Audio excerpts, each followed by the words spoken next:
Lisa here.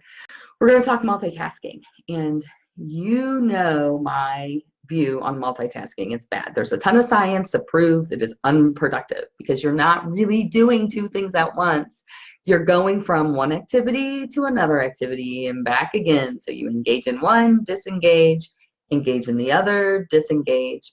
And the science shows that it will take you 50 to 100% longer to complete both activities than if you were to do one at a time. And the errors are higher and the stress is higher, and it's bad. We know it's bad. The science says it's bad, and still people will multitask and justify why it works. I just did a training a couple days ago out of town, and I had a group in the room, and I had them initial, do they think multitasking is productive or unproductive? And 2/3 said unproductive. And then I had them raise their hand if they do it anyway, and the whole room raised their hand. So you know it's unproductive and you do it anyway. However, we did talk about ways that potentially multitasking could work.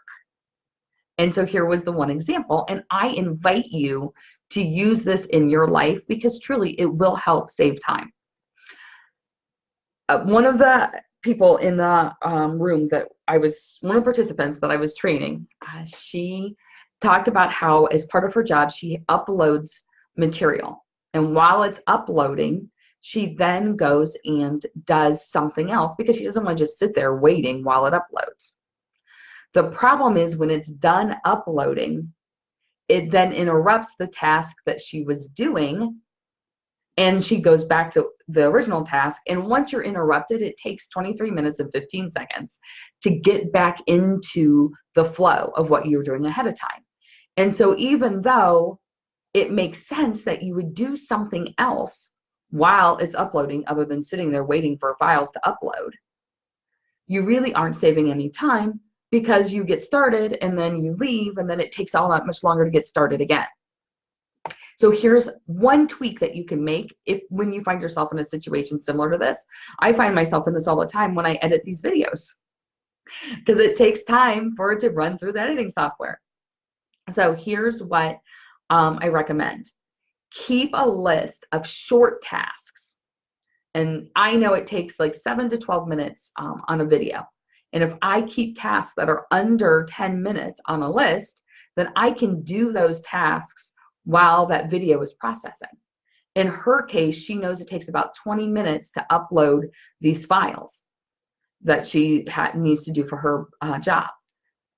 As long as she keeps tasks that are under 20 minutes, she can upload the file, start and complete an entire task, and then come back.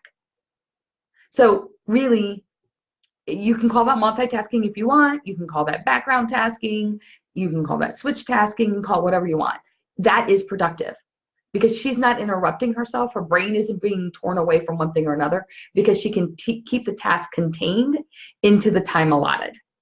So I would love to know your stories. When do you think multitasking is actually productive?